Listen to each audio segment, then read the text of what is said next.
following the pathway of surrendering to God. When we seek his kingdom, when we say, thy kingdom come, we're surrendering to God. And surrendering to God is a choice. And by the way, it needs constant renewal. Why? Because life is like a river that is flowing in the wrong direction. Did you know all of life is flowing away from God? And we're supposed to head toward him. The world, life in this world, is a river flowing away from God. And that's just what we were born into, resisting the current of life that is always trying to sweep us away from God. Each day we don't surrender, each day we don't resist the world, each day we don't resist our flesh and don't resist the devil, we float a whole day's length away from God. Every day.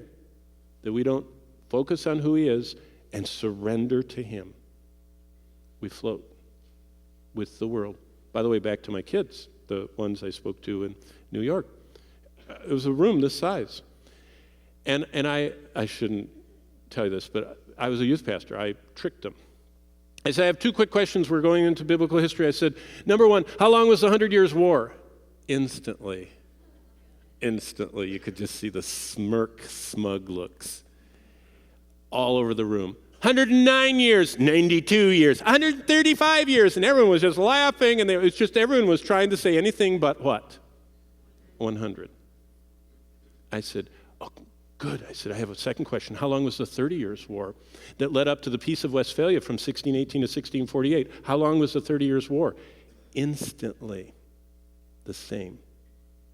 And after 30 seconds, I said, you have just revealed the character you have embraced of the world in which you are floating along life with. Most entertainment nowadays is sarcastic. It is bantering, mockery. That is what is funny. We tell funny things that mock. And no one would say 100. Everyone would have laughed at the person. If I said, how long is the 100-Year War? They said 100 years. Everyone would have gone, because you don't say the truth. You mock and you banter and on and on. I just took them right to Ephesians 5 and Colossians 3, and boy, I said, if you don't have anything to say that is gracious, seasoned with salt, prompted by the Spirit, don't talk. Absolutely quiet from then on.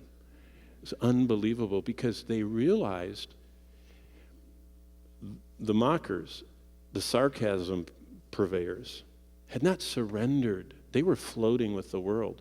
And the sitcom mocking is what they're just inebriated with. They think it's funny, and the Lord doesn't. Each day we don't surrender. We float away from God, and he seems more distant. His word is more difficult to understand. His will becomes more and more unclear to us, and the joy and peace is more lacking in our lives. God wants us to renew our surrender to him every day and say, I want your kingdom to come in my life. I want your rule. I'm going to seek you first.